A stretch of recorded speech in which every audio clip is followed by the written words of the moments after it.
মনে হয় সৎ নেতৃত্বের সংকট।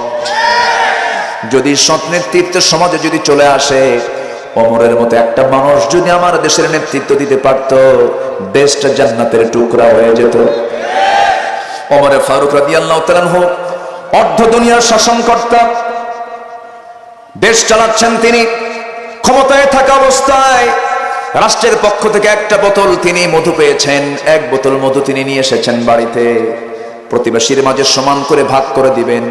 সেই বোতলটা হাতের মধ্যে নিয়ে বউকে ডাক দিয়ে বলছেন, আমার স্ত্রী, এই যে মধুর বোতলটা সুন্দর করে ভাগ করো, আমার প্রতিবেশীদের সমান করে ভাগ করে দিবা। বোতলটা বউয়ের হাতে দেওয়া মাত্র কিছুক্ষণ পর আবার কি যেন চিন্তা করলেন, আবার বোতলটা নিয়ে বলছেন, স্ত্রী, আমি তোমাকে ভাগ করতে দেব না, তোমাকে ভাগ করতে দিলে অসুবিধা হবে। বলেন, এই কথা শুনলে পরে কোনো বউ কি ঠিক থাকার কথা নাকি? আপনার বউ মনে ঠিক থাকবে নাকি? আমার বউ থাকার কথা না। চোখ লাল হয়ে গেছে, মনক্ষুণ্ণ হয়ে আছেন। স্বামী আমার প্রতি বিশ্বাস করলো না, স্বামী আমাকে ট্রাস্ট করলো না, কথা বন্ধ হয়ে গেছে। স্বামী স্ত্রীর মধ্যে অনেক সময় মনোমালিন্য হয় কিনা বলেন, গন্ডগোল লাগে কিনা বলেন। যাদের মনোমালিন্য হয় না তাদের সংসারই হয় না। মনোমালিন্য হতে হবে, মোহাব্বতটা আরো আটবে। রাগারাগি হবে, অভিমান হবে, রাগ করে কথা বলবে না, সারাদিন ফায়ার।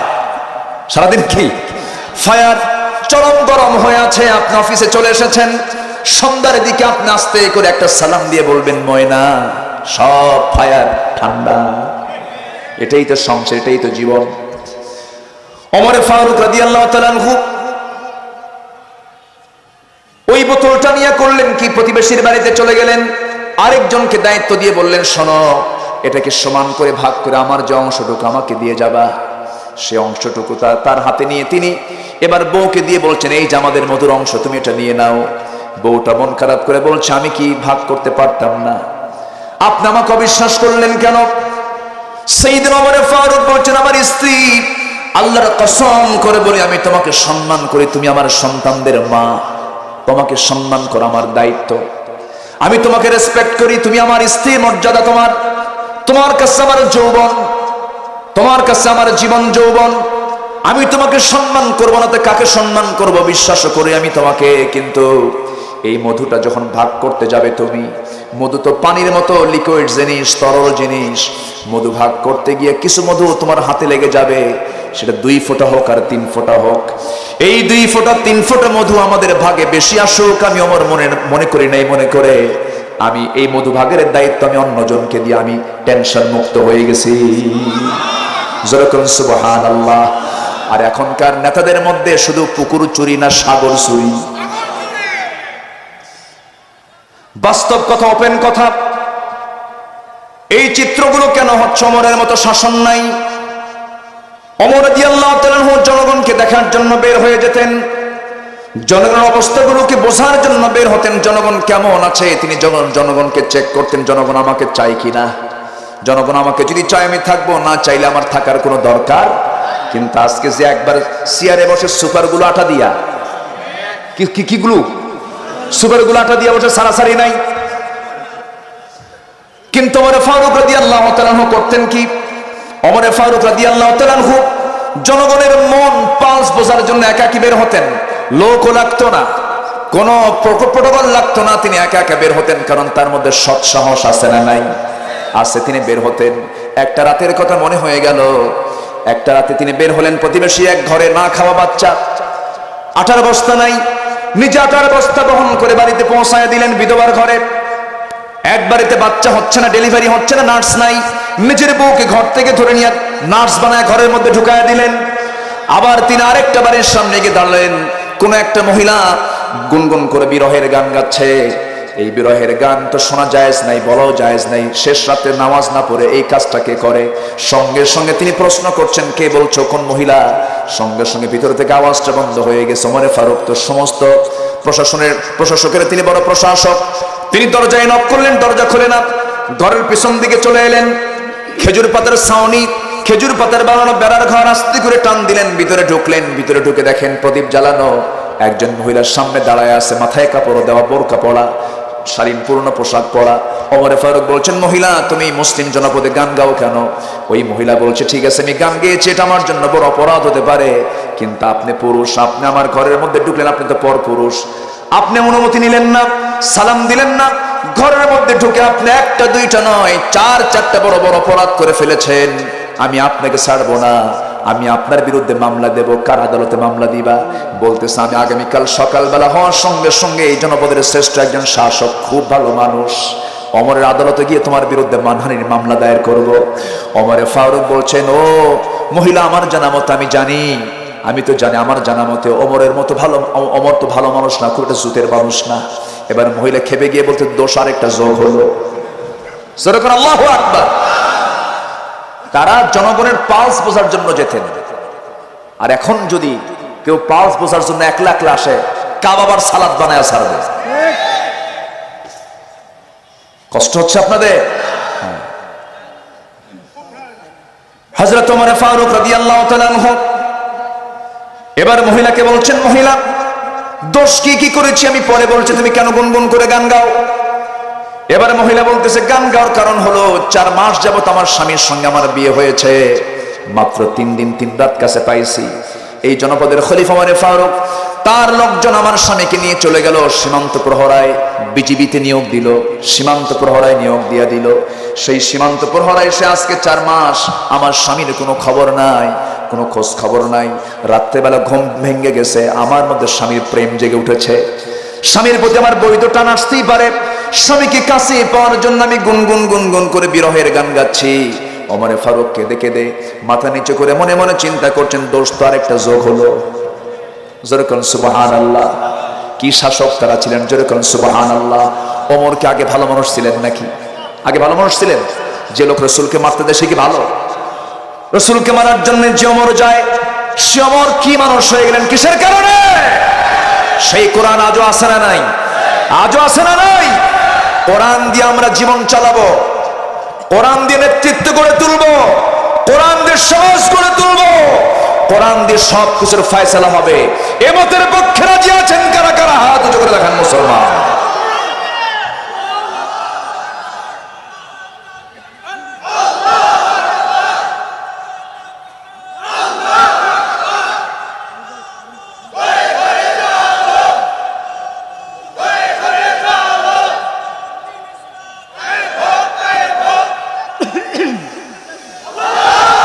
আল্লাহ কবুল করুন, জোরে বলে আমিন। আমরা তাকবীর দিলাম কার নামে? এই তাকবীর দেওয়া নাকি যাবে না? বলে যে এই নারায়ে তাকবীর এটা নির্দিষ্ট দলের নাকি স্লোগান, এটা নাকি কোনো মুসলমানের স্লোগান না। যাদের কাছে আল্লাহু আকবার পছন্দ হয় না তাদের কাছে আজানও পছন্দ হয় না, যাদের কাছে আল্লাহু আকবার পছন্দ হয় না তাদের আকামতে পছন্দ হয় না, যাদের কাছে আল্লাহু আকবার পছন্দ হয় না তাদের নামাজও পছন্দ হয় না। অতএব যাদের আল্লাহু আকবার বিরক্ত লাগে তার জানাজাও দরকার নাই, কারণ জানাজাতে আল্লাহু আকবার আছে না নাই? অতএব ওই সমস্ত কুলাঙ্গারদের জানাজা না দিয়া কুত্তা বিড়ালের মতো বিদায় করা দরকার। কিন্তু দুঃখ একটাই, খারাপ কাজে পারমিশন লাগে না, ভালো কাজে বাধার অভাব নাই, ঠিক কি না? ভালো কাজে বাধা কম না বেশি? ভালো কাজ ইমানদাররা করতে চায়, আর খারাপ কাজ মুনাফিকরা করতে চায়। এটা কি আমার ওয়াজ না আল্লাহর ওয়াজ? এটা কে বলেছেন? মুমিনরা কি করে? ওয়াল মুমিনুনা ওয়াল মুমিনাতু বা'দুহুম আউলিয়াউ বা'দ ইয়া'মুরুনা বিল মা'রুফি ওয়া ইয়ানহাউনা আনিল মুনকার। মুমিনরা কি করে? সৎ কাজের আদেশ দেয়, ভালো কাজগুলোকে তারা চালু করতে চায়, মন্দ কাজকে বন্ধ করতে চায়। আর যারা মুনাফিক তারা কি করে? ইয়া'মুরুনা বিল মুনকার ওয়া ইয়ানহাউনা আনিল মা'রুফ। তারা খারাপকে চালু করতে চায় আর ভালোকে তারা বন্ধ করতে চায়। সেই চক্র সব সমাজেই কম বেশি আছে না নাই? আমার নবীর সমাজেও ছিল কিনা বলেন? আমার নবীর পিছনে ইক্তেদা করত, নবীর পিছনে নামাজ পড়ত, নবীর আলোচনাগুলো শুনে চোখের পানি ফেলে ফেলে দাড়ি ভিজে ফেলত, সেজদায় পড়ে যেত, নামাজও পড়তো, তারা দান সদগাও করতো, কিন্তু তারা চরিত্রগত দিক থেকে তারা ছিল মুনাফিক। অতএব নামাজ পড়লেই প্রকৃতি ইমানদার হওয়া যায় না, নামাজি হলেই কিন্তু প্রকৃতি ইমানদার হওয়া যায় না। কারণ মুনাফিকও নামাজি আছে না নাই? আসতে বলবেন না, আছে না নাই? যে নামাজি শুধু নামাজ আদায় করতে চায়, নামাজ কায়েম করতে চায় না, যে নামাজি নামাজ আদায়ে বিশ্বাসী, নামাজ কায়েমে বিশ্বাসী না, সে ব্যক্তি মুনাফিক। সে ব্যক্তি কি? মুনাফিক। মুনাফিকেরা নামাজ পড়তে চায়, নামাজ পড়বে তারা, কিন্তু নামাজ কায়েমের সংগ্রামে তারা পিছপা আগের থেকেই ছিল। নবীজি নামাজ পড়েছেন, মুনাফিকরা পিছনে নামাজ পড়েছে। কিন্তু নবীজি যখন বদর ময়দানে, উহুদ ময়দানে, খন্দকের ময়দানে যখন গিয়ে হাজির হয়েছেন, মুনাফিকরা সাথে গেছে না পিছপা হয়েছে? পিছপা হয়েছে। নামাজ আপনি পড়বেন, নামাজ আদায় আপনাকে পৃথিবীর কেউ আপনাকে বাধা দেবে না। আমেরিকার জো বাইডেন, ইংল্যান্ডের ঋষি সুনাক, ভারতের দামোদর দাস নরেন্দ্র মোদী, রাশিয়ার ভ্লাদিমির পুতিন, ওই দেশেও আপনি চলে যান, মসজিদ খুঁজে পাবেন, নামাজ পড়বেন, আপনাকে নামাজ পড়তে কেউ বাধা দেবে না। কিন্তু আপনি যখন বলবেন না না নামাজ শুধু পড়বো না, নামাজ কায়েমও করতে হবে, নামাজ কায়েমের কথা যখন বলবেন, তখন আপনাকে বলবে জঙ্গি, মৌলবাদী, উগ্রপন্থী, রক্ষণশীল, এই জাতীয় কথা বলে ফেলবে। কারণ নামাজ যেখানে কায়েম হয়ে যাবে সেই জায়গায় সুদ থাকবে না, নামাজ যেখানে কায়েম হয়ে যাবে সেই জায়গায় জেনা থাকবে না, নামাজ যেখানে কায়েম হয়ে যাবে সেই জায়গায় মদের কোনো বোতল খুঁজে পাওয়া যাবে। কিন্তু যারা মদের বোতল খায় তারা কি চাবে? মদের দোকান গাইবেন্দা আছে না নাই? আছে। দোকানদারও আছে না নাই? কাস্টমার নাই তো? কাস্টমার আছে, লাইসেন্স ওলা, হ্যাঁ লাইসেন্স সহ আপনি ধরতে যাবেন, খবর আছে, লাইসেন্স বের করে দেখা, আমি একজন মদ বিক্রেতা, কি খেতাব তার, তাই না? সম্মানিত ভাইয়েরা, সময় খুবই অল্প, মানুষ এখন আশার উপরে আছে, আসতেছে মানুষ। সবার শেষে কিছু লোকের আসা অভ্যাস, সবার শেষে আসে, আসেন এরকম আছে না নাই? আছে। আমার দেশে জুমার সময় যখন আজান হয়, জুমার দিন, ইদা নুদিয়া লিস-সালাতি মিন ইয়াউমিল জুমআ, এই দিনের নামে একটা সূরা আছে, জুমার দিনের জন্য একটা সূরা আছে না নাই? আল্লাহ তাআলা 5 শ্রেণীকে কবরে কোনো প্রশ্ন করবেন না, কবর আযাব হবে না 5 শ্রেণী। এর মধ্যে একটা শ্রেণী হলো যার মৃত্যু হবে জুমার দিনে। যারা কেন সুবহানাল্লাহ, একটা গোল্ডেন দিন আমরা পেয়েছি।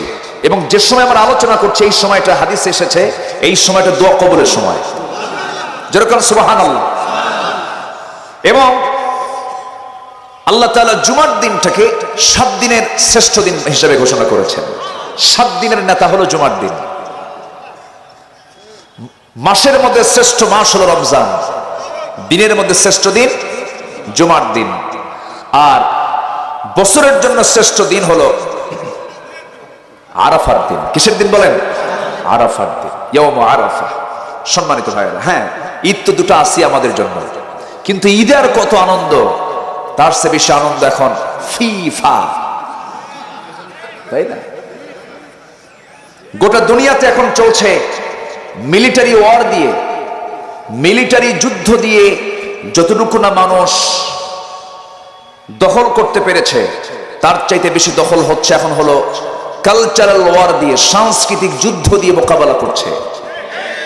আর্জেন্টিনা কোথায়, কোথাকার দেশ, হয়তো আর্জেন্টিনার ওই সমস্ত খেলোয়াড়রা আমার দেশের নামই জানে না, হতে পারে।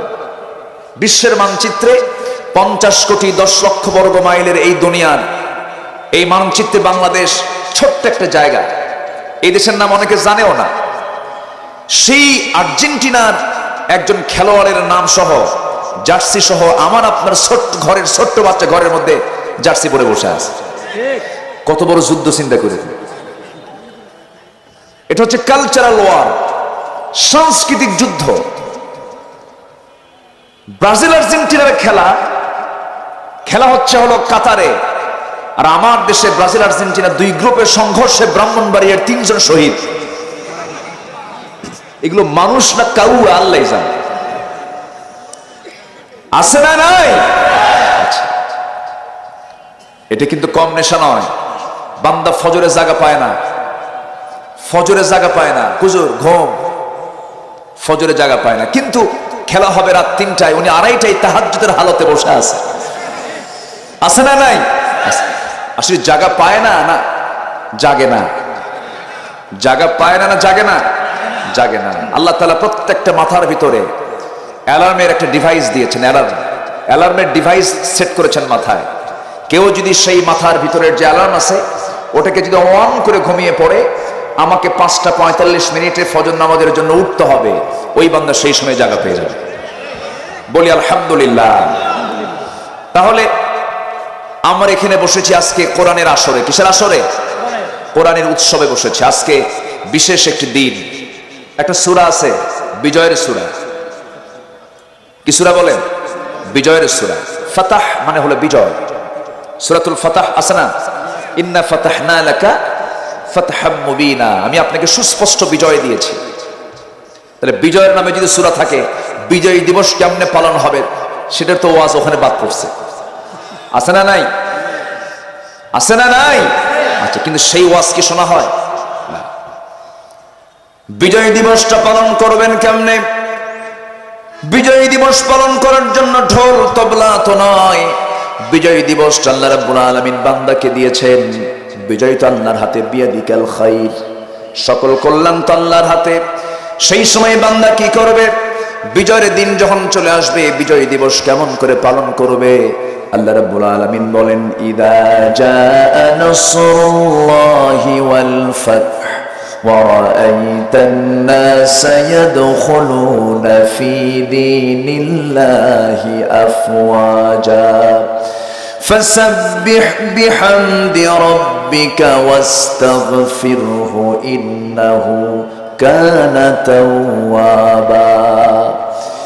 বিজয় যখন চলে আসবে, হে রাসূল আপনি দেখতে পাবেন দলে দলে মানুষ ইসলামের দিকে ঢুকতেছে। সেই সময় আপনার দায়িত্ব হলো আপনি দুইটা কাজ করবেন। আপনি পবিত্রতা ঘোষণা করবেন কার? নাম্বার 2 হলো মাফ চাইবেন কার কাছে? আসতে বলবেন, মাফ চাইবেন কার কাছে? কোন বিজয়, কোন কল্যাণ, কোন উপকার যখন আমার আল্লাহ আমার জন্য করবেন, সর্বপ্রথম এই মস্তক লুটিয়ে দেব কার দরবারে? আসতে বলবেন না, কার দরবারে? একটা প্রশ্ন সেদিন আমাকে করতেছে, হুজুর ক্রিকেট খেলে সেঞ্চুরি করলে সেজদা মারে, ফুটবলে গোল মারলে সেজদা মারে, এই সেজদা কতটুকু জায়েজ? আছে না এরকম প্রশ্ন? এখন তো এগুলো তো কথাগুলো বলা দরকার, তো এগুলো তো হচ্ছে না এগুলো। ফেসবুকে লেখে আলহামদুলিল্লাহ 3 গোল, বুঝেন নাই? আলহামদুলিল্লাহ সঙ্গে কি গোলের সম্পর্ক আছে নাকি? যদি কেউ মদের বোতল হাতের মধ্যে নিয়ে বলে বিসমিল্লাহ, এটা কি জায়েজ হলো? চুরি করতে নিয়ে যদি বলে বিসমিল্লাহ, জায়েজ হবে? হবে না। এদিকে হাঁটু বের করা সেজদা দিচ্ছে। আমি সেজদা দেব কোন সময়? বৈধ কাজে না অবৈধ কাজে? বৈধ কাজে না অবৈধ কাজে? বৈধ কাজে। স্ত্রী সহবাস করতে গেলেও দোয়া আছে না নাই? আসতে বলেন, দোয়া আছে না নাই? সেটা কি নিজের স্ত্রী না পরের স্ত্রী? পরের স্ত্রী, দোয়া আছে। উত্তর পেয়ে গেছেন তো নাকি? উত্তর তো পাই, তার সমস্যা নাই। আমি আকলমন্দ ইশারা বা আশা বুঝাইয়া দিলাম। আজকে মানুষ এত গোমরা হয়েছে, নিজের দল জিতেছে বলে আলহামদুলিল্লাহ, এটা কোনো কথা? কোথায় খেলা আর কোথায় আল্লাহর জিকির? এটাও বান্দার সেন্সটা নাই। যে খেলা নামাজকে বাতিল করতে পারে, যে খেলার মধ্য দিয়ে বান্দার নামাজ নষ্ট হয়ে যায়, সেই খেলা কি জায়েজ হতে পারে? আসতে বলবেন না, হতে পারে। এরপরও দেখি, এরপরও কি দেখি, কিন্তু আমাদের বলার দায়িত্ব আছে না নাই? আছে। ওরা খেলতেছে, ওরা জিততেছে, হারতেছে, মাঝখান থেকে মুসলমান কি করছে? রাত 3টার দিকে খেলাগুলো দেখে ফজর নামাজ নষ্ট করে ঘুম পাড়তেছে। তাহলে লস কি তাদের না আমাদের? ওরা করলো লাভ আর আমরা করলাম লস। লস কি আমরা করব? লস করা যাবে? লস করা যাবে না। লাভ নিয়ে আমাকে দুনিয়া থেকে বিদায় নিতে হবে। আমার আপনার দায়িত্ব হলো এই দুনিয়াতে আল্লাহর গোলামি করে দুনিয়া থেকে বিদায় হয়ে যাওয়া। ছোট্ট একটা সূরা থেকে আমি তেলাওয়াত করেছি, যদিও কমন সূরা সবার জানা আছে, সূরাতুল মাউন। মাউন মানে হলো ব্যবহৃত জিনিসপত্র। ব্যবহৃত জিনিসপত্র কি, যেমন আমরা বাঁশ কাটার জন্য কি ব্যবহার করি? দা ব্যবহার করি। ধান কাটার জন্য কাঁচি ব্যবহার করি। এরপরে ঘরের চালে ওঠার জন্য মই ব্যবহার করি। সেলাই করার জন্য সুই ব্যবহার করি। এই সমস্ত জিনিসগুলোকে আরবিতে মাউন বলা হয়। 114 সূরার মধ্যে আল্লাহ তাআলা একটা সূরার নাম ব্যবহৃত জিনিসপত্র কেন রাখলেন? অবশ্যই এর মধ্যে রহস্য আছে না নাই? আসতে বলবেন না, আছে না নাই? আল্লাহ তাআলা বলছেন মুনাফিকদেরকে আমি চিনায়ে দেওয়ার জন্য আমি সূরা মাউন দিয়েছি। মুনাফিকদের চরিত্র হলো সূরা মাউনের মধ্যে আল্লাহ তাআলা বলে দিয়েছেন, মুনাফিকের চরিত্র যদি আমাদের জীবন থেকে মাইনাস হয়ে যায়, আমার আপনার ঠিকানা হয়ে যাবে জান্নাত। জোরে বলুন সুবহানাল্লাহ। মুনাফিকের চরিত্র নিয়ে আসা যাবে না। মুনাফিক কারা হয়? কাফের হয় না, মুনাফিক মুশরিক হয় না, মুনাফিক অন্য ধর্মের কোনো মানুষ হবে না। মুনাফিক হবে মুসলমানদের মধ্যেই। আমাদের মধ্যে মুনাফিকি আছে না নাই? আসতে বলবেন না, আছে না নাই? এখানে কেউ কি বুক উঁচু করে বলতে পারবেন জীবনে আমি মিশা কথা কই না? মোবাইল আসাতে আরো কম হয় না বেশি হয়? ভাই আপনি কোথায়? জাহান্নামের চৌরাস্তায়। আছে না নাই? শুধু সকালে মিথ্যা কথা, দুপুরে মিথ্যা কথা, সন্ধ্যায় মিথ্যা কথা, ব্যবসা করলে মিথ্যা কথা, লেনদেনে মিথ্যা কথা, ওয়াদা ভঙ্গ মিথ্যা কথা। এই যে কথাগুলো বলতেছে এগুলো কি ইমানদারের লক্ষণ না মুনাফিকের লক্ষণ বলেন? একজন সাহাবী হানজালা রাদিয়াল্লাহু তাআলা আনহু বাড়ি থেকে হঠাৎ করে বের হলেন, চিৎকার মেরে মেরে রাস্তায় বলে যাচ্ছেন নাফাকা হানজালা, নাফাকা হানজালা, নাফাকা হানজালা। হানজালা মুনাফিক হয়ে গেছে, হানজালা মুনাফিক হয়ে গেছে। সামনে আবু বকর দাঁড়ানো, তিনি বলছেন হানজালা তুমি এরকম করে বলো কেন? তিনি বলছেন শোনো, আমি যখন রাসূলের সামনে বসি চোখে পানি বের হয়, দুনিয়ার কথা ভুলে যাই। যখন নবীর সামনে থেকে যখন বাড়িতে যাই তখন দুনিয়ার কথা মনে হয়, আখিরাতের কথা একটু দুর্বল হয়ে যায়, মনে হয় আমি মুনাফিক হয়ে গেছি। সাইয়েদনা আবু বকর বলছেন আমারও তো তাই হয়। সঙ্গে সঙ্গে দুইজন মিলে নবীর সামনে চলে গেলেন। রাসূল বলছেন ও হানজালা, তোমাদের যে ঈমান আছে এটা তার বড় প্রমাণ, কারণ তোমাদের মধ্যে এই চিন্তা ফিকিরটা আছে। একটা কথা জেনে রেখে দিও, আমার সাহাবীরা বিয়ে আমার সুন্নাত, সংসার জীবন পালন করা আমার সুন্নাত, সন্তানদের মুখে খাবার তুলে দেওয়া সুন্নাত, প্রতিবেশীর হক আদায় করা আমার সুন্নাহ। সবগুলোই মাথায় নিতে হবে। ও হানজালা একটা কথা জেনে রেখে দিও, সেটা হলো বৈরাগ্যতার স্থান ইসলামে নাই। আমার উম্মতের বৈরাগ্য হলো জিহাদের ময়দান। জোরে বলুন সুবহানাল্লাহ, আর জোরে বলুন সুবহানাল্লাহ। সাহাবীরা কি পেরেশান ছিলেন? আমাদের মধ্যে কোনো পেরেশানি কাজ করে না। কত সময় আমরা নষ্ট করে ফেলি। আল্লাহ বলছেন বান্দারে না না, আমি তোমাকে দুনিয়াতে কেন পাঠিয়েছি? খারাপ কাজের জন্য না ভালো কাজের জন্য? জমির আইল ঠেলা ভালো কাজ, ওজনে কম দেওয়া ভালো কাজ, মিথ্যা মামলা দেওয়া ভালো কাজ। আল্লাহ বলছেন বান্দা তুমি আমাকে দূরে মনে করো না, আমি তোমার এত কাছে। وَيَعْلَمُ خَائِنَةَ الْأَعْيُنِ وَمَا تُخْفِي الصُّدُورُ। বান্দা আমি তোমার স্কন্দ শিরার চেয়ে নিকটে থেকে যাই, এবং তুমি তোমার চোখের কি খেয়ানত করো, চোখ দিয়ে কোন দিকে তাকাও, এবং তোমার অন্তরে তুমি কি দানা বেঁধেছো, অন্তরে তুমি কি চিন্তা করতেছো, কোন আলেমকে মামলা দিবা, কোন নিরীহ মানুষকে মামলায় ফাঁসায় জেলখানায় ঢুকাবা, সেই খবর কিন্তু আমি আল্লাহ আমার জানা আছে। ঠিক কিনা? তোমার অন্তরে তুমি কি চিন্তা করো, যা তোমার ক্ষমতাকে পাকাপোক্ত করার জন্য ওকে ধরাশয়ী করবা, অন্যায় মামলা দিবা। যে সমস্ত লোকেরা অন্যায় করে স্ত্রী হক থেকে বঞ্চিত করেছে মানুষকে, সন্তানের হক থেকে বঞ্চিত করেছে মানুষকে, ধরুন একটা মানুষের কোনো দোষ নাই, সেই নির্দোষ মানুষকে মামলা দিয়া জেলখানায় ঢুকানো হলো, তার বইয়ের হক আছে না নাই? তার মায়ের হক আছে না নাই? তার ছেলে মেয়ের হক আছে না নাই? এই হক আদায় থেকে যারা বঞ্চিত করলো, এই হক লঙ্ঘনের গুনাহ হবে কার? যে মামলা দিয়েছে। মাথায় রাখবেন, যে গর্ত খনন করে সেই কিন্তু গর্তে পড়ে। পাপ বাপকেও ছাড়ে না। ফেরাউনকে আল্লাহ ছাড়েন নাই, নমরুদকে আল্লাহ ছাড়েন নাই, হামানকে আল্লাহ ছাড়েন নাই, আবু জেহেলকে আল্লাহ ছাড়েন নাই। নমরুদকে বিদায় করেছেন কি দিয়া? মশা খুব শক্তিশালী না? আল্লাহ তাআলা মশার উদাহরণ দিয়েছেন না কোরআনে, সূরা বাকারার ভিতরে। কাফেররা কয় মা দারাদাল্লাহু বিহাদা মাসালা, এটা কোন উদাহরণ হলো নাকি? তোমাদের আল্লাহ এত ছোট বিষয় নিয়ে উদাহরণ দেয়। কিন্তু মশা কি কোনো ছোট প্রাণী? নমরুদকে সাইজ করলো কে? তাহলে কি ছোটখাটো কিছু করছে? হ্যাঁ, ইন্নাল্লাহা লা ইস্তাহি আন ইয়াদরিবা মাসালান মা বাউদাতান ফামা ফাওকাহা। আল্লাহ তাআলা লজ্জাবোধ করেন না এই সমস্ত এক্সাম্পল দিতে। মশা তো ছোটখাটো বিষয় না, ডেঙ্গুর কামড়ে মানুষ মরে। হ্যাঁ, তাহলে এটা কি প্রমাণিত না বলেন তো? তাহলে মশাকে ছোটখাটো বাহিনী? সাপ কামড় দিলে পরে সাপের বিষাক্ত বিষে মানুষ মারা যায়। মশা কামড় দিলে, এখন ডেঙ্গু নামক মশা আছে, ডেঙ্গু যেটা এডিস, যেটা ঢাকা কেন্দ্রিক বেশি, এটা কামড় দিলে, এটা ছোট্ট একটা প্রাণী, এটা শুধু কামড় দিয়েছে, জীবন শেষ। তাহলে আল্লাহর বাহিনী কি দুর্বল? আসতে কয় দুর্বল? দুর্বল না। এবং এই মশার যে উদাহরণ তিনি দিয়েছেন এখানে বাউদাতান মুজাক্কার না, এটা মুয়ান্নাস। এখানে আলেম ওলামা আছেন, এটা মুয়ান্নাস। কিন্তু মশা কামড়ায় পুরুষ মশা না মহিলা মশা? এই কোন ভালো করে খান, আমরা ভালো আছি, এই জন্য আমরা কামড়ের ঠেলায় আমাদের কাম সারা, খালি কামড়াচ্ছেই আমাদের, আমরা শেষ হয়ে গেলাম। বাউদাতান মুজাক্কার না মুয়ান্নাস? মুয়ান্নাস।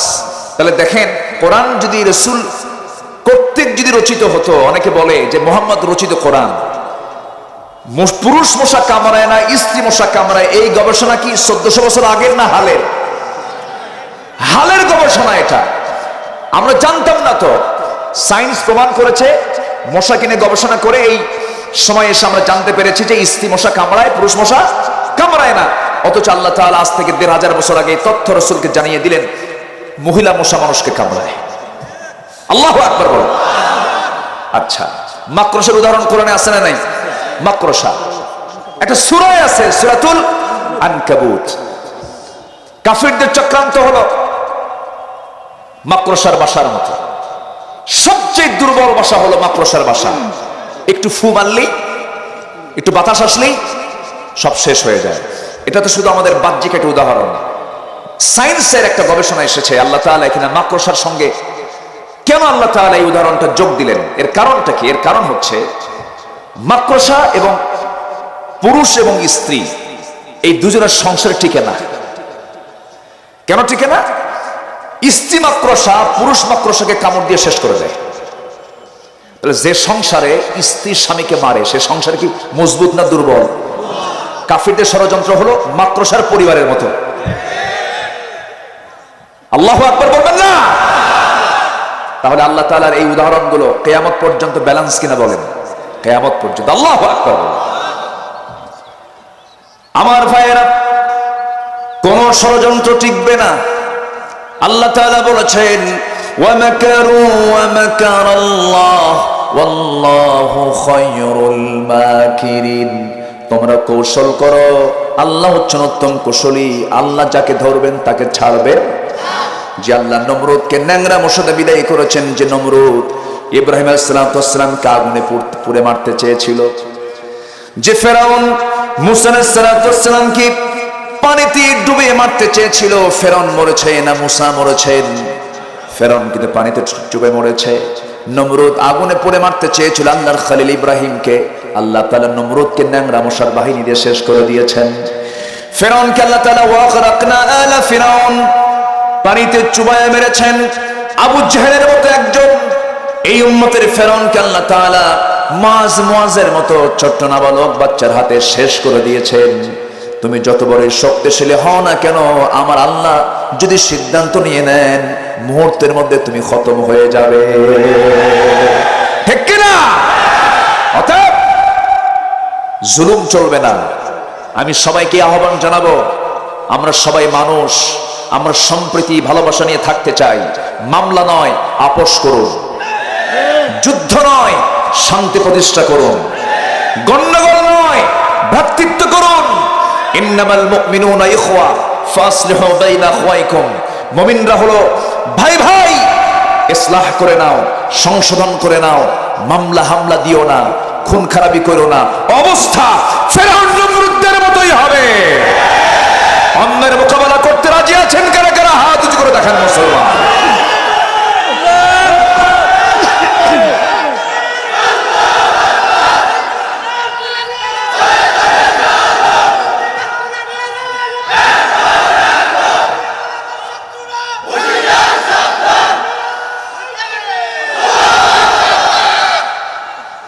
আল্লাহ কবুল করুন, জোরে বলি আমিন।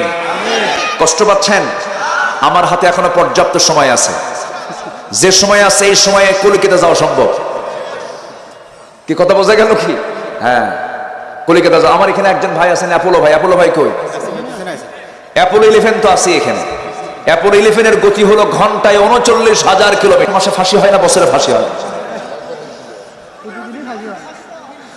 আচ্ছা, সম্মানিত ভাইয়েরা আমার দিকে তাকান। সূরার নাম হলো সূরাতুল মাউন। সূরাতুল মাউন। মাউন হলো ব্যবহৃত জিনিসপত্র। প্রতিবেশী তার কাপড়টা ছিঁড়ে গেছে, এক মহিলা গিয়ে অন্য ঘরের আরেকজন মহিলাকে বলতেছে, বোন আমার কাপড়টা ছিঁড়ে গেছে, আমাকে কি সুইটা দেওয়া যায়? আমার কাছে নাই। এরকম বলার লোক সমাজে কম না বেশি? আল্লাহ তাদের কল্যাণ চেয়েছেন না ধ্বংস চেয়েছেন? আর এগুলো চরিত্র যাদের, তারাই মুনাফিক। আমার কথা কি বুঝতেছেন? এখন নিজে নিজে চিন্তা করি আমাদের এগুলো আছে কিনা। কি কথাটা বুঝছেন? এগুলো আমাদের ভিতরে আছে কিনা একটু চিন্তা করতে হবে কিন্তু। আচ্ছা, আল্লাহ তাআলা এই সূরার নামকরণ সর্বশেষ আয়াত দিয়ে করেছেন। কিন্তু আল্লাহ তাআলা এখানে ওই সমস্ত ব্যক্তিদেরকে আল্লাহ রাসূলকে আল্লাহ দেখতে বলছেন, লক্ষ্য করতে বলছেন, যারা আল্লাহর দ্বীনকে মিথ্যা প্রতিপন্ন করেছে। দিন তো নিজে মানেই না, অপরকেও দিন মানতে দেয় না। এমন লোক আজকের সমাজেও আছে না নাই? তাহলে এই সূরা আজকের সমাজের জন্য দরকার আছে না নাই? আছে। নিজে দিন মানে না, অন্যকে দিন মানতে দেয় না, বাধা দেয়। এটাকে আরেকটা পরিভাষায় বলা হলো তাগুত। এটার নাম কি? তাগুত। আর এই তাগুতের লিডার ছিল হলো, মেইন নেতা ছিল হলো ফেরাউন। সেই ফেরাউন তাগুতদের প্রধান ছিল। ইযহাব ইলা ফিরআউনা ইন্নাহু তাগা, চলে যাও ফেরাউনের কাছে, কারণ সে সীমা লঙ্ঘন করেছে, তাকে কালিমার দাওয়াত দাও। মুসা কি কালিমার দাওয়াত দিতে কি দুর্বল ছিলেন? হতাশ ছিলেন? আমাদেরও দাওয়াতি কাজ করার দরকার আছে না নাই? কিন্তু সেই দাওয়াতি কাজ করতে হবে নির্ভীক সৈনিকের মতো। নির্ভীক হয়ে মুসার শক্ত লাঠি হাতে নিয়ে ফিরআউনদেরকে মোকাবেলা করতে হবে মুসলমান।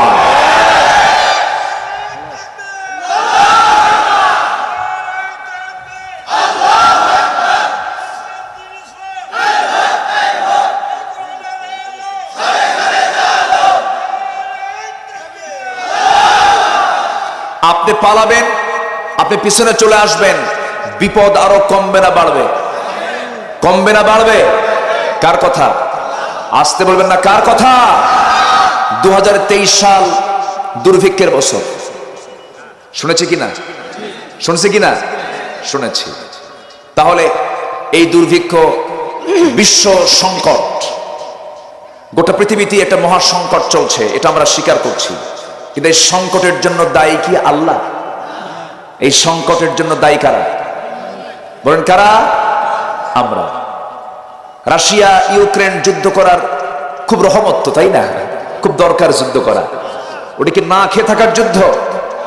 আচ্ছা, ইরাকে আমেরিকা যে হামলা করেছিল, এটা কি না খেয়ে থাকার জন্য? ইরাকে হামলা করার এক নাম্বার কারণ হলো তেল চুরি করা, ঠিক কি না? আচ্ছা, ইউরেনিয়াম চুরি করা হলো আফগানিস্তানে হামলা করার মূল লক্ষ্য। তাহলে গোটা পৃথিবীতে যে যুদ্ধগুলো চলছে, এটাকে মানবতা রক্ষা করার যুদ্ধ না মানবতা ধ্বংস করার যুদ্ধ? মানবতা ধ্বংস করার যুদ্ধ। তাহলে এই পৃথিবীতে সংকট সৃষ্টির জন্য আল্লাহ দায়ী না বান্দা দায়ী? বিমা কাসাবাত আইদিন নাস, মানুষের হাতের কামাই। তাহলে দুর্ভিক্ষের যে কথা বলা হচ্ছে আমাদের, এই দুর্ভিক্ষের জন্য কি আল্লাহ দায়ী? আল্লাহর কাছে কি কোনো খাদ্যের সংকট আছে? আচ্ছা, আমরা মানুষ ছাড়া পৃথিবীতে যত প্রাণী আছে, জলভাগে আছে যত প্রাণী, জলভাগে তো প্রাণীর সংখ্যা বেশি। শুধু তিমি মাছ তার বাচ্চাকে প্রত্যেক দিন দুধ পান করায় 50 থেকে 60 মণ। যেরকম সুবহানাল্লাহ। এক তিমি, নীল তিমির ওজন হলো 120 টন। যার পাওয়ার হলো 1700 হর্স পাওয়ার, বড় বড় জাহাজকে সে আটকায় দেয়। সেই নীল তিমি প্রত্যেকদিন তার বাচ্চাকে 50 থেকে 60 মণ দুধ খাওয়াচ্ছে। রিজেক্ট দিলেন কে? ওদের মধ্যে কি হরতাল আছে? কোন হরতাল আছে? অবরোধ? কোন মামলা? কোন হামলা? কোন মারামারি? কোন খাদ্য নিয়ে সংকট নাই? আমাদের মধ্যে আছে। তাহলে ওদের খাদ্য কম লাগে না বেশি লাগে? বেশি লাগে। ছোট্ট পাখি আকাশে ওড়ে, বাবুই পাখি, চড়ুই পাখি, সকালবেলা তার বাসা থেকে বের হয়ে যায়, ফাঁকা পেটে বের হয়, জিকির করতে থাকে আল্লাহ তাআলার। জিকিরের বরকতে আল্লাহ তাআলা তাদের মুখে খাবারগুলো দিয়ে দেন, তাদের মধ্যে কোনো গন্ডগোল নেই। সাইবেরিয়ান দ্বীপপুঞ্জ থেকে হাজার হাজার মাইল সাইপ্রাস থেকে চলে আসে, কোনো ইমিগ্রেশন নাই, কোনো ভিসা নাই, পাসপোর্ট নাই। এই পাখিগুলো আমার দেশ অতিথি পাখি হয়ে চলে আসে। 3 মাস 4 মাস থেকে এখান থেকে খাবারগুলো খেয়ে আবার চলে যায়। কে চালান? এই বুদ্ধিগুলো কে দিয়েছেন? যে আল্লাহ জলভাগের সমস্ত প্রাণী চালান, আকাশ পথের সমস্ত প্রাণীগুলো চালান, পাখিগুলো চালান, স্থলভাগের সব কিছু যিনি চালান। কিন্তু কোথাও কোনো গন্ডগোল লাগলো না। শুধু মানুষের মধ্যে গন্ডগোল লাগলো কেন?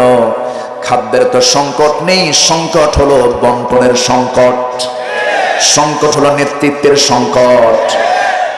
বঙ্গবন্ধু শেখ মুজিবুর রহমান দেশের জন্য কাজ করেছেন, স্বাধীনতার জন্য অনেক ভূমিকা পালন করেছেন। বিজয় এসেছে, তার ভূমিকা আছে না নাই? আমরা তার জন্য দোয়া করি, তিনি দেশের জন্য কাজ করেছেন, ভালো কথা।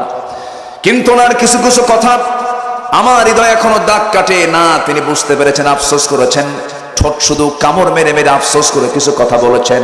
মানুষ দেশ স্বাধীন করে পায় তেলের খনি, গ্যাসের খনি, স্বর্ণের খনি, আমি পাইলাম চোরের খনি। সেই চোর এখনো আছে না নাই? আসতে বলবেন না, আছে না নয়? এখনো আছে। 14 লক্ষ কোটি টাকা দেশ থেকে পাচার করেছে কোন পীর সাহেবরা? হ্যাঁ, 14 লক্ষ কোটি টাকা দেশ থেকে পাচার হলে দেশে কিছু থাকে? আসামি খুঁজে পাচ্ছে না। আসামি ওগুলো বড় আসামি যারা দেশের টাকা যারা চুরি করে, ঠিক কিনা? ওদেরকে ধরে রিমান্ডে নাও, পিটাও। কষ্ট হচ্ছে আপনাদের? উনি বলেছেন, আমার ডানে চোর, বামে চোর, সামনে চোর, পিছনে চোর, সব চাটার দল 4টা চুট্টা খাইয়া ফালাইয়া দেয়। আছে না এগুলো বক্তব্য? আছে না নাই? আজকে গিয়ে সার্চ দেবেন, তার ভাষণগুলো শুনবেন। 70 দশকের পরে, স্বাধীনতার পর যে বক্তব্যগুলো দিয়েছেন, এগুলো রেকর্ড আছে। ওনার বাড়িতে এক গাজীপুর থেকে এক ওনার ভক্ত সবজি চাষি গেছে তাকে কিছু সবজি উপহার দেওয়ার জন্য, ব্যাগ ভর্তি করে। বাড়ির মধ্যে ঢুকে তাকে সবজি টবজি দিয়ে চলে আসতেছে। নেতা বলে, তোমাকে কিছু টাকা পয়সা দিয়ে তুমি কষ্ট করে না, অসম্ভব দাম, আমি কি বিক্রি করতে আসতে নাকি সবজি, নেব না। বের হয়ে চলে আসছে। কেয়ারটেকারকে ডাক দিয়ে বলে, এই শোন, ওর পকেটে 20টা টাকা দিয়ে দে। তো টাকা 20টা নিয়ে ওই লোকের কাছে এসে বলতেছে, শোনো, তুমি তো নেতা, তোমাকে কিছু টাকা পয়সা দিতে চাইলে তুমি টাকা নিলা না, এই যে ধরো 10 টাকা। বাজেট হয়েছে কত? আর দিল কত? নিজে নিল কত পার্সেন্ট? চিন্তা করেন, 50%। কথা বোঝা গেছে কি? কথা বোঝা গেছে? এই দালালি আজও আছে না নাই? এই দালালি আজও আছে না নাই? যে ইনকামে শ্রম নাই, যে ইনকামে ফাঁকিবাজি, ওটা জাহান্নামের ইনকাম, জাহান্নামের খাবার তার পেটের মধ্যে উঠলো। সম্মানিত ভাইয়েরা, মাথায় রাখবেন। তো যখন দিতে নিচ্ছে 10 টাকা, খেপে গিয়ে বলছে, অসম্ভব, টাকা তো নেব না, চলো নেতার কাছে যাই। টাকা নিয়ে নেতার কাছে আসছে, এসে বলতেছে, নেতা মশাই, আপনি আমাকে আবার জোর করে টাকা দিচ্ছেন, অসম্ভব, ধরুন আপনার দেওয়াই 10 টাকা। কথা কি বুঝতেছেন? নেতার মাথা গরম, মাথা খেলতেছে না, কি ব্যাপার, দিলাম 20, দোতলা থেকে নামতে নামতে নাই 10। এই নেচার এখনো আছে না নাই? রাস্তার কাজকে 16 আনা হয়, বিল্ডিং এর কাজকে 16 আনা হয়, কোন পিসাবরা খায়? 70, 71 থেকে আজকে 2023 সাল এ পর্যন্ত যারা ক্ষমতা এসেছেন, সেখানে কি কোনো আলেম ওলামা ক্ষমতার চেয়ারে বসেছেন? তাহলে যদি চুরি হয়, ডাকাতি হয়, সবকিছু আলেমের মধ্যে না আলেম ছাড়া? তার দোষ কি আলেমদের আছে? কিন্তু আজকে সবচেয়ে কষ্টে আছে কারা? আলহামদুলিল্লাহ। আর কি বলবেন আপনি? সম্মানিত ভাইয়েরা, দুঃখ লাগে। আল্লাহ তাআলা বলছেন ওই সমস্ত লোকের ধ্বংস হোক যারা এতিমের মাল মেরে খায়। এতিমের মাল মেরে খাওয়া লোক আছে না নাই? আল্লাহ তাআলা বলছেন এই সমস্ত লোকগুলোই দেখবেন এরা দিনকে মিথ্যা বানাবে, এরা নামাজ কায়েম করবে না, যাকাতের আইন পাশ করবে না, এরা সমাজ থেকে সুদ বন্ধ করার জন্য কোনো কথা বলবে না। আজকে সমাজে সুদ চালু না জেনা চালু? সুদও চালু, জেনাও চালু। সুদ চালু আছে না যাকাত চালু আছে? সুদ চালু আছে। বিয়েটা জটিল বানায়া দিয়েছে, জেনাটা সহজ বানায়া দিয়েছে। জেনা করা খুবই সহজ, যুবকরা বিয়ে করতে চায় না। খামাখা খরচ করার কি দরকার? বউ তো পালা কঠিন, কাম তো হচ্ছেই। বাস্তব কথা বলতেছি আমি, অবাস্তব কিছু বলছি না। জেনাকে ইজি করে দেওয়া হয়েছে। এমন লোক আছে, এমন নেতা আমার দেশে বসবাস করে, প্রত্যেক দিন তাকে খুশি করার জন্য, মনোরঞ্জনের জন্য নারী পাঠায়, নারী সাপ্লাই করে। আছে না নাই? পাপিয়ার জন্ম যে দেশে হয়, পাপিয়ার মতো নোংরা মানুষের পেছনে আছে না নাই লোক? আছে না? আছে না নাই? আচ্ছা, কি বলবেন আপনি? আমার ভাইয়েরা, কোনো কিছুর সংকট আমার দেশে নাই। সবচেয়ে বড় সংকট হলো আমার কাছে যেটা মনে হয়, সৎ নেতৃত্বের সংকট। যদি সৎ নেতৃত্ব সমাজে যদি চলে আসে, ওমরের মতো একটা মানুষ যদি আমার দেশের নেতৃত্ব দিতে পারত, দেশটা জান্নাতের টুকরা হয়ে যেত। ওমরে ফারুক রাদিয়াল্লাহু তাআলা অর্ধ দুনিয়ার শাসন করতেন।